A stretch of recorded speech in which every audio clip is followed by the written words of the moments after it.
ಇಂದೇ ಡೌನ್ಲೋಡ್ ಮಾಡಿ ಮತ್ತು ನಿಮ್ಮ ನೆಚ್ಚಿನ ಶೋಗಳನ್ನು ಆನಂದಿಸಿ. ಈ ವಿಷಯ ಏನಾದರೂ ಹೊರಗಡೆ ಹೋಗಿ ಅಗ್ರಹಾರಕ್ಕೆ ಗೊತ್ತಾದರೆ ದೊಡ್ಡ ಪ್ರತಿಭಟನೆಯೇ ಶುರುವಾಗುತ್ತೆ ಗುರುಗಳೇ. ಇದು ಸಮುದಾಯಕ್ಕೆ ಮಾಡಿದ ಅಪಚಾರವಷ್ಟೇ ಅಲ್ಲ, ಸಂಪ್ರದಾಯಕ್ಕೆ ಮಾಡಿದ ಅಪಚಾರ. ಇದು ಪರಂಪರೆಗೆ ಮಾಡಿದ ಅಪಚಾರ, ಧರ್ಮಶಾಸ್ತ್ರಕ್ಕೆ ಮಾಡಿದ ಅಪಚಾರ. ಅನ್ಯ ವರ್ಗದವ್ರ ಜೊತೆ ಮಾತಾಡೋದು ಅಂದ್ರೇನು, ಹತ್ರ ಸೇರಿಸ್ಕೊಳ್ಳೋದು ಅಂದ್ರೇನು, ಭಜನೆಗಳು ಹೇಳ್ಕೊಡೋದೇನು, ಶ್ಲೋಕಗಳು ಹೇಳ್ಕೊಡೋದು ಅಂದ್ರೇನು, ಅವುಗಳನ್ನು ಅವರು ಅಪಭ್ರಂಶಗೊಳಿಸಿ ಉಚ್ಚರಿಸೋದು ಅಂದ್ರೆ ಏನು? ಇದು ಅಪಚಾರ, ಖಂಡಿತ ಅಪಚಾರ. ಈ ಸಮಾಚಾರ ತಮ್ಮ ಕಿವಿಗಳಿಗೆ ತಲುಪೋಕ್ಕೂ ಮುಂಚೆ ಇದನ್ನ ತಡಿಬೇಕು ಅಂತ ನಾನು ಬಹಳಷ್ಟು ಪ್ರಯತ್ನ ಪಟ್ಟೆ ಗುರುಗಳೇ. ಆದ್ರೆ ವೆಂಕಟನಾಥ ತನ್ನ ಮೊಂಡು ವಾದವನ್ನ ಬಿಡಲೇ ಇಲ್ಲ ಗುರುಗಳೇ. ಆ ವೆಂಕಟನಾಥನಿಗೆ ಸಮುದಾಯಕ್ಕೂ ಸಮಾಜಕ್ಕೂ ಇರೋ ವ್ಯತ್ಯಾಸವೇ ಗೊತ್ತಿಲ್ಲ. ಶ್ರೇಷ್ಠ ಕನಿಷ್ಠ ಎಲ್ಲವೂ ಒಂದೇ ಅಂತ ಭಾವಿಸಿದ್ದಾನೆ. ಅವನನ್ನ ಕರೆಸಿ ಎಚ್ಚರಿಸದೆ ಹೋದ್ರೆ ಮಠ ಸಾರ್ವಜನಿಕ ಛತ್ರ ಆಗ್ಬಿಡಬಹುದು ಅನ್ನೋದು ನನ್ನ ಅಭಿಪ್ರಾಯ.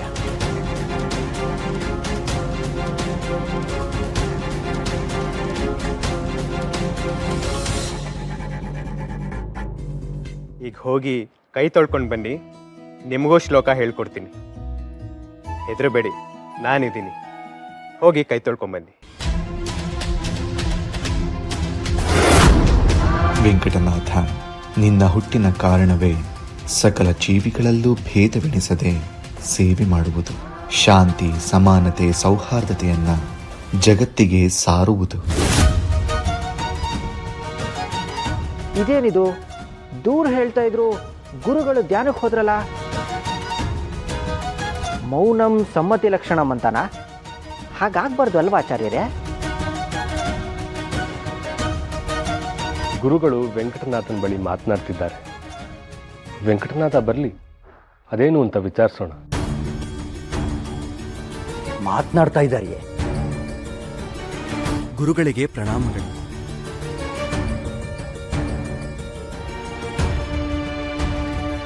ಬರೋಕ್ ಹೇಳಿದ್ರಿ? ನಿನ್ನಿಂದ ಒಂದು ಮಹತ್ತರವಾದ ಕೆಲಸ ಆಗಬೇಕಾಗಿದೆ.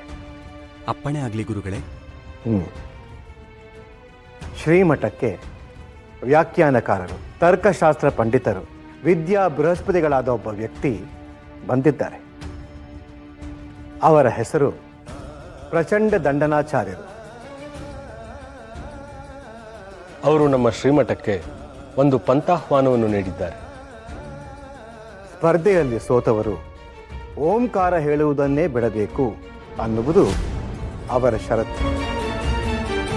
ಪಂಡಿತನೊಬ್ಬ ಓಂಕಾರ ಹೇಳೋದನ್ನೇ ತ್ಯಜಿಸೋದು ಅಂತಂದ್ರೆ ತನ್ನ ಪ್ರಾಣವನ್ನೇ ಬಿಡೋದು ಅಂತ ಅರ್ಥ. ನಾವು ನಮ್ಮ ಪಂಡಿತರನ್ನೆಲ್ಲ ಗಮನಿಸಿ ನೋಡಿದ್ವಿ. ಯಾಕೋ ಯಾರನ್ನೂ ಬಲಿಪಶು ಮಾಡುವ ಮನಸ್ಸಾಗ್ಲಿಲ್ಲ. ಕೊನೆಗೆ ಅಳೆದು ತೂಗಿ ನಿನ್ನನ್ನೇ ಆಯ್ಕೆ ಮಾಡ್ಕೊಂಡಿದ್ದೀವಿ ವೆಂಕಟನಾಥ.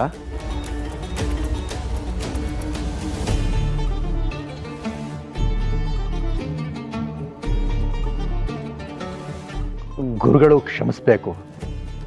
ಪ್ರತಿಯೊಂದು ಸಣ್ಣ ಸಣ್ಣ ವಿಚಾರಗಳನ್ನು ನಿಖರವಾಗಿ ಗುರುತಿಸುವಂಥ ತಾವು ಈ ವಿಚಾರದಲ್ಲಿ ಸ್ವಲ್ಪ ದುಡುಕ್ತಾ ಇದ್ದೀರೇನೋ ಅನ್ನೋದು ನನ್ನ ಅಭಿಪ್ರಾಯ. ಪ್ರಚಂಡ ದಂಡನಾಚಾರ್ಯರಂತಹ ಪ್ರಕಾಂಡ ಪಂಡಿತರ ಮುಂದೆ ವೆಂಕಟನಾಥನನ್ನು ಕೂರಿಸೋದು ತೋಳದ ಮುಂದೆ ಮೇಕೆ ಮರಿಯನ್ನ ಕೂರಿಸಿದಂತಾಗುತ್ತದೆ ಅನ್ನೋದು ನನ್ನ ಅಭಿಪ್ರಾಯ. ನನ್ನದು ಅದೇ ಅಭಿಪ್ರಾಯ. ಸಮುದ್ರದಲ್ಲಿ ನೀರು ಯಥೇಚ್ಛವಾಗಿರುತ್ತೆ, ಆದರೆ ಅಲ್ಲಿಗೆ ಹೋದವರು ಯಾರು ಎಷ್ಟು ನೀರು ತರುತ್ತಾರೆ ಅನ್ನೋದು ಮುಖ್ಯವಾಗತ್ತೆ ಗೋವಿಂದಾಚಾರ್ಯರೇ. ಸಕಲ ಚರಾಚರ ವಸ್ತುಗಳಲ್ಲಿ ಸಕಲ ಚರಾಚರ ವಸ್ತುಗಳಲ್ಲಿ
ಮಾಧವ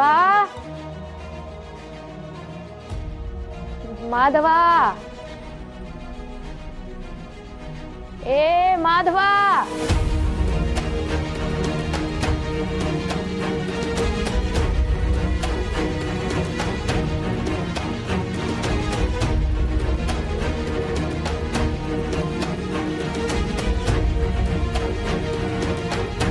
ಮಾಧವ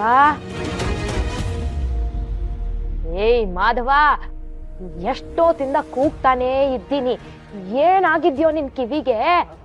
ಏನಿಲ್ವಲ್ಲ, ಏನ್ ಹೇಳಕ್ಕ? ಒಂದ್ ಚೂರು ವಿಳೆದೆಲೆ ತಂದ್ಕೊಡ್ತೀಯಾ?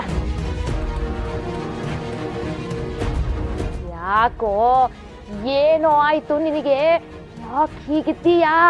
ನನ್ಗೇನಾಗಿದೆ, ಆರಾಮಾಗೇ ಇದ್ದೀನಲ್ಲ. ನೀನ್ ಎಷ್ಟು ಆರಾಮಾಗಿದ್ದೀಯಾ ಅಂತ ನಿನ್ನ ಮುಖನೇ ಹೇಳ್ತಾ ಇದೆ. ಮುಖ ಮನಸ್ಸಿನ ಕನ್ನಡಿ ಕಣೋ. ಭಾವನೆಗಳನ್ನ ಎಷ್ಟೇ ಮುಚ್ಚಿಟ್ಕೊಂಡಿದ್ರು ಮುಖದಲ್ಲಿ ಎದ್ದು ಕಾಣಿಸುತ್ತೆ. ಅಷ್ಟಕ್ಕೂ ನನಗೂ ನಿನಗೂ ಯಾವ ಸಂಸಾರದ ಚಿಂತೆನೋ, ಯಾಕೋ ಹೀಗಿದ್ದೀಯಾ? ಈ ಮನೆನೂ ನಮ್ಮ ಸಂಸಾರನೇ ಅಲ್ವಾ ಸೀತಕ್ಕ? ದಿಕ್ಕೆಟ್ಟು ಬಂದವ್ರಿಗೆ ದಿಕ್ಕಾಗಿ ನಿಂತು ಹೆತ್ತವರು ಒಡ ಹುಟ್ಟಿದವ್ರಿಗಿಂತ ಹೆಚ್ಚು ಪ್ರೀತಿ ತೋರಿಸಿದ್ದಾರೆ. ಕಷ್ಟ ಅಂತ ಬಂದಾಗ ಕಣ್ಣೀರು ಹಾಕಿದ್ದಾರೆ. ತಮಗೆ ಒಂದು ತುತ್ತು ಕಮ್ಮಿ ಆದ್ರೂ ನಮ್ಮ ತುತ್ತಿನ ಚೀಲ ಖಾಲಿ ಆಗದಿರೋಕೆ ನೋಡ್ಕೊಂಡಿದ್ದಾರೆ. ಇಲ್ಲ ಅಂದವ್ರು ಯಾರಪ್ಪ? ನಾವ್ ಹೆತ್ತ ಮಕ್ಕಳಿದ್ದಿದ್ರು ನಮ್ಮನ್ನಿಷ್ಟು ಚೆನ್ನಾಗಿ ನೋಡ್ಕೋತಾ ಇರ್ಲಿಲ್ಲ. ನಮ್ಮನ್ನ ಅವ್ರು ಯಾವತ್ತಿಗೂ ಭಾರ ಅನ್ಕೊಂಡಿಲ್ಲ. ಅವರಲ್ಲೇ ಒಂದು ಭಾಗ ಅನ್ಕೊಂಡಿರೋ ಕರುಣಾಮಯಿ ಕುಟುಂಬ. ಅದಿರ್ಲಿ, ಈಗ ನಿನ್ನ ಮನಸ್ಸಿಗೆ ಘಾಸಿ ಆಗುವಂಥದ್ದು ಏನಾಯ್ತು? ಯಾರಾದ್ರೂ ಏನಾದ್ರೂ ಅಂದ್ರೆ? ಶಾಂತಂ ಪಾಪ, ಎಂತ ಮಾತಾಡ್ತೀಯ ಸೀತಕ್ಕ? ಮತ್ ಯಾಕೋ ಹೀಗಿದ್ದೀಯಾ? ಅದು ಏನೋ ಸಂಕಟ, ಹೇಳ್ಕೊಳಕ್ ಆಗ್ತಾ ಇಲ್ಲ ಸೀತಕ್ಕ. ಏಯ್, ನಾನೇ ನಿನಗ್ ಹೊರಗಿನೊಳಾಗೋದ್ನೇನೋ ದಡ್ಡ. ಇಷ್ಟು ದಿನ ಏನೇ ಸಂಕಟ ಇದ್ರು ನನ್ನ ಹತ್ರ ಹೇಳ್ಕೊತಿರ್ಲಿಲ್ವೇ? ಈಗೇನಾಯ್ತು? ಏನ್ ಸಂಕೋಚ? ಸಂಕೋಚ ಅಲ್ಲ ಸೀತಕ್ಕ, ಆತಂಕ. ನಾನು ಎದೆಯಲ್ಲಿ ಕುದಿತಾ ಇರೋ ಲಾವ ಹೊರಗೆ ಬಂದ್ರೆ ಎಲ್ಲಿ ನನ್ನ ಸುತ್ತಮುತ್ತ ಇರೋ ಜನನ ಸುಟ್ಟಾಕುತ್ತೆ ಅನ್ನೋಂಥ ಭಯ.